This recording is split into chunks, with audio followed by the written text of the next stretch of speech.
হারিয়ে যাওয়া মানুষগুলো পুরোপুরি হারায় না, তারা রয়ে যায় আমাদের প্রতিদিনের স্মৃতির পাতায়।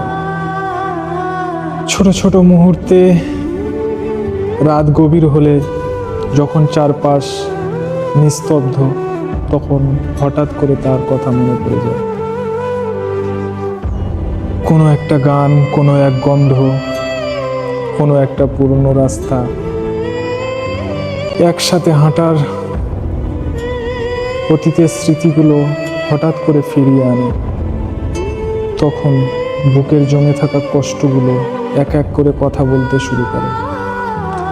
এই মুহূর্তের বেদনা আর ফিলিংস মানুষকে বলে বোঝানো যায় না। এই মুহূর্তের অনুভবগুলো তারাই বুঝতে পারে যারা বুক ভরে কাউকে পৃথিবী সমান ভালোবেসেছিল। সবচেয়ে কষ্টের বিষয় কি জানেন?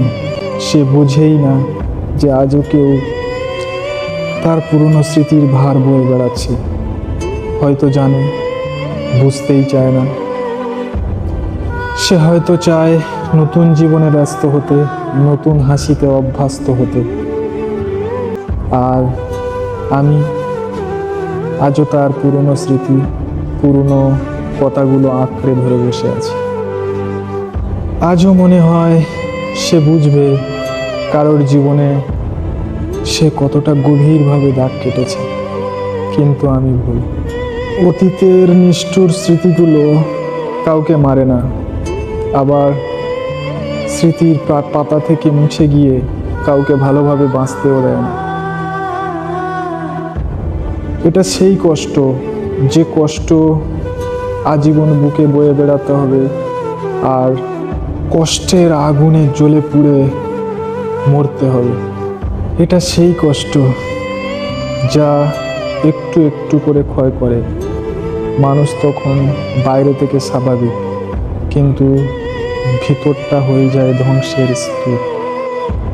কাউকে বোঝানো যায় না এই ব্যথা, কারণ এই কষ্ট, এই যন্ত্রণা বর্ণ দিয়ে প্রকাশ করা যায় না। এ এক গভীর যন্ত্রণা, পুরনো স্মৃতির যন্ত্রণা, যা ভালোবাসার মানুষকে কেউই বোঝাতে পারে না। কেউ তার খারাপ চলাফেরা সংশোধন করতে পারে না। আর তার সেই খারাপ চলাফেরা এমন এক জায়গায় গিয়ে মোড় নেয় যেটা ক্ষমা করে ভালোবাসার চাদরে ঢেকে তাকে আবার পুরনো জায়গায় ফিরিয়ে আনা সম্ভব হয় না।